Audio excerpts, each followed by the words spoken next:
नमस्कार। ईश YouTube channel of उर्विस Trivedi में आपका फिर से स्वागत है। जैसे कि आप जानते हैं कि हम डिफरेंट सब्जेक्ट्स पे आपको नॉलेज और मनोरंजन देते हैं, तो आज जैसे कि हॉबी सेक्शन जो हमारा है, हॉबी यानी कि शौक, इंसान को शौक होना चाहिए, चाहे वो टाइम पास के लिए हो या प्रोफेशन हो। तो आज हमारे बीच उपस्थित है मेरे मानित स्टूडेंट, मेरे पास जो सीख रहे हैं स्पोकन इंग्लिश, वैसे प्रसन्न पनारा। प्रसन्न, आपका स्वागत है हमारी स्टूडियो। थैंक यू सर, मुझे इनवाइट करने के लिए। वेलकम। प्रसन्न, आपकी हॉबी जैसे कि मैं जानता हूँ बर्ड वॉचिंग है, तो Right, ये sir. हॉबी आपने कैसे डेवलप की, लोगों को बताओ जरा। जब कोरोना का समय था, सब लोग घर बैठे थे, लॉकडाउन था, तब मैं कोई काम या हॉबी ढूंढ ही रहा था। तभी मेरे पापा ने मुझे एक अपना पुराना बाइनोक्यूलर दिया। मैंने सोचा बाइनोक्यूलर से अब क्या देखूंगा मैं। तब मैंने देखा मेरे घर के पीछे एक बड़ा सा बैकयार्ड है। तो मैंने सोचा चलो वहाँ कुछ दिख जाए तो देखता हूँ। और मैंने देखा कि वहाँ मुझे बहुत अलग अलग टाइप्स के बर्ड देखने को मिले। मैंने सोचा इतने सालों से मैं मेरे पीछे इतने सारे बर्ड था, पूरा एक लिटिल वर्ल्ड था। तो मैंने देखा क्यों नहीं। इस तरह मैंने अपने बर्ड वॉचिंग की हॉबी डेवलप की। अच्छा, ये हॉबी के लिए आप क्या क्या करते हैं और बर्ड आपके नज़दीक कैसे आते हैं?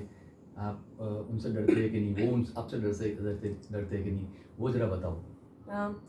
बर्ड वॉचिंग की हॉबी का मेन प्रिंसिपल है पेशेंस। हमें पेशेंस बहुत रखनी पड़ती है, क्योंकि बर्ड्स अपना शेड्यूल मेंटेन रखते हैं। हमें घंटों तक, कभी कभी तो कई घंटों तक हमें बैठकर एक ही पोजीशन में देखना पड़ता है। बर्ड स्टार्टिंग में बहुत डर जाता है, खास करके जो छोटे बर्ड होते हैं लाइक स्पैरो एक्सेट्रा, रॉबिन्स।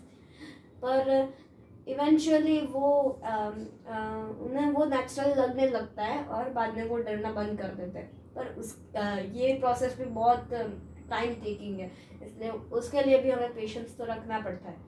पर बाद में उसका रिजल्ट बहुत अच्छा होता है। जैसे मैं बर्ड फीडर रखता हूँ तो मैं बाजू में ही होता हूँ, फिर भी कई बार कई बर्ड्स आते हैं बर्ड फीडर में से उसका स्पेशल जो फीड होता है वो लेने। जैसे स्पैरो, जिसकी तादाद हमारे देश में अब कम हो रही है, उसको बचाना चाहिए, वो भी आते हैं। कभी कभी एक्सोटिक बर्ड जैसे कि इंडियन सिल्वर बिल आता है, लोकल लैंग्वेज में हम उसे टपुशू कहते हैं। कभी कभी तो मेरे हाथ से जो फीड ले ले मोर भी आता है। क्या बात है, खाना लेके चलते हैं तो आपको डर नहीं लगता? नहीं, फ्रेंडली हो जाते हैं। हाँ, हमें डरना नहीं चाहिए। बर्ड्स हमारे लिए बहुत हार्मलेस होते हैं और एक तरह से हमारे दोस्त भी होते हैं, खेती में बहुत काम आते हैं। कोई इंटरनेशनल बर्ड्स के बारे में आप क्या जानते हैं, जैसे कि कोई आउट ऑफ कंट्री? हाँ, बर्ड्स के बारे में देखते हैं हम। उनका इवोल्यूशन जान सकते हैं। जैसे आउट ऑफ कंट्री में कहूँ तो ऑस्ट्रेलिया एक कॉन्टिनेंट है, बराबर। वहाँ के बर्ड में कुछ अलग देखा जा सकता है। यहाँ के बर्ड होते हैं छोटे से, फ्लाई करते हैं, उनके पास पावर है फ्लाइट करने की। पर जो ऑस्ट्रेलिया कॉन्टिनेंट के बर्ड है, वहाँ हमें देखने को मिलता है कि वो बर्ड्स है वो ज़्यादातर फ्लाइटलेस यानी कि उड़ नहीं सकते और साइज में बहुत बड़े होते हैं, जैसे कि ईमू, कैसोवरी, ऑस्ट्रिच एक्सेट्रा। छोटे बर्ड जैसे कीवी, आप जानते हो कीवी? वो बर्ड फ्लाइटलेस होते हैं और साइज बड़ा होता है। जरूरत नहीं है उनको उड़ने की जरूरत नहीं। उसकी वजह है, जब मेनलैंड था पूरा ये वर्ल्ड, तब उसमें से जब ऑस्ट्रेलिया कॉन्टिनेंट अलग हुआ तो उनमें कोई एपेक्स प्रेडेटर नहीं रहा था। एपेक्स प्रेडेटर यानी हिंसक प्राणी हम बोलते हैं, जो सब शिकार करता है, वो कोई रहा नहीं था। तो वहाँ के बर्ड्स को छिपने की या उड़ने की कोई आवश्यकता नहीं थी। तो उन्होंने अपनी शक्ति, उड़ने की शक्ति, एबल टू फ्लाई, वो गवा दिया और वो फ्लाइटलेस बर्ड बन गए। ऐसा ही कुछ एंटार्क्टिका के बारे में हुआ होगा? हाँ, एंटार्क्टिका के बारे में भी कह सकते हैं। जब की बात करें तो हाँ, मेनलैंड पेंगुइन में हमारे फेवरेट बर्ड जो बहुत अच्छा है, बहुत अच्छा लगता है, ह्यूमन की तरह बिहेव करता है मेरे ख्याल से पेंगुइन। हाँ, वो हमें उसे देखते हैं तो वो फ्लाइटलेस है पूरी तरह से। बराबर।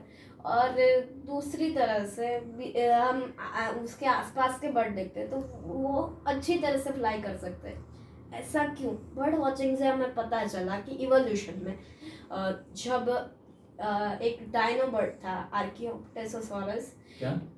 आर्कियोप्टेरोसॉरस। ओह, और उसका ब्रांच इवोल्यूशन हुआ, यानी कि उसके वंशज हुए। अच्छा। उसमें से जो भी एंटार्क्टिका गए उसके आसपास बस समुद्र ही था, कोई टापू या कुछ भी नहीं था, आइलैंड कोई भी नहीं था, कोई धरती ही नहीं थी।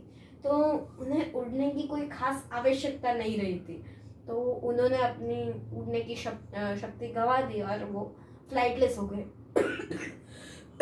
उड़ नहीं सके, फ्लाइटलेस हो गए। हाँ, एक तरह से हम देख सकते हैं कि वो बहुत अच्छे तैराक बन गए, समुद्र था इसलिए। पर वो जिस बर्ड में से ब्रांच इवोल्यूशन हुआ पेंगुइन्स का, उसी बर्ड में से दूसरे बर्ड का भी ब्रांच इवोल्यूशन हुआ। ओह, ऐसा। और उस बर्ड का नाम है अल्बाट्रॉस। अल्बर्टस। अल्बाट्रॉस। वो बर्ड की खास बात है कि उनके पास दुनिया में सबसे बड़ी पंख होते हैं। उनके विंग्स इतने बड़े होते हैं, कितने होते हैं? विंग स्पैन उनका होता है 12 to 14 फीट। क्या बात है, 12 से 15 फीट का विंग स्पैन पंख होती है। बहुत बड़ा होता है अल्बाट्रस। वो हमें पैसिफिक ओशन में पाया जाता है। पैसिफिक ओशन में जो आइलैंड, एक आइलैंड से दूसरे आइलैंड तक की दूरी बहुत ज़्यादा होती है, तो लंबे समय तक उड़ने के लिए उन्होंने ये अपनी स्किल डेवलप की है कि बड़े पंख और हवा की ऊपर ग्लाइडर की तरह से उड़ना। ग्लाइडर की तरह, जैसे कि फ्लाइट होता है। वो एक साथ कई दिनों तक उड़ सकते हैं। क्या बात है, सभी क्रियाएं वो उड़ते उड़ते करते हैं। हाँ, जैसे कि खाना ढूंढना, वो भी उड़ते उड़ते। और वो जब उड़ते हैं तब हम कबूतर को देखते हैं, वो फ्लैप करता है अपना विंग और उड़ जाता है।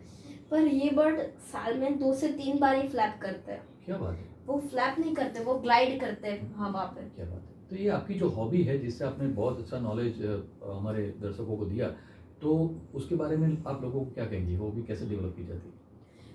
आपकी राय हॉबी बर्ड वॉचिंग जैसी हॉबी डेवलप करने के लिए हमें पेशेंस रखना पड़ता है, ऊपर से हमें उसमें इंटरेस्ट होना पड़ता है। अगर आप कोई हॉबी के बारे में सोच रहे हो, हमें हॉबी डेवलप करनी चाहिए, पर कौन सी हॉबी डेवलप करें? तो आई गेस बर्ड वॉचिंग अच्छी हॉबी बन सकती है। उससे हमें कई फायदे होते हैं, जैसे कि हमें पेशेंस, धीरज पड़ती है। फिर हम नेचर के एक स्टेप और करीब जाते हैं। भाई, सही है। और हाँ, अब मैं बर्ड्स के प्रति कुछ अलग सी फीलिंग्स आती है, हमारा मन शांत रहता है और हम डिप्रेशन जो आजकल बहुत बड़ी बीमारी बन गई है, उसमें से बाहर आ सकते हैं। बहुत खूब।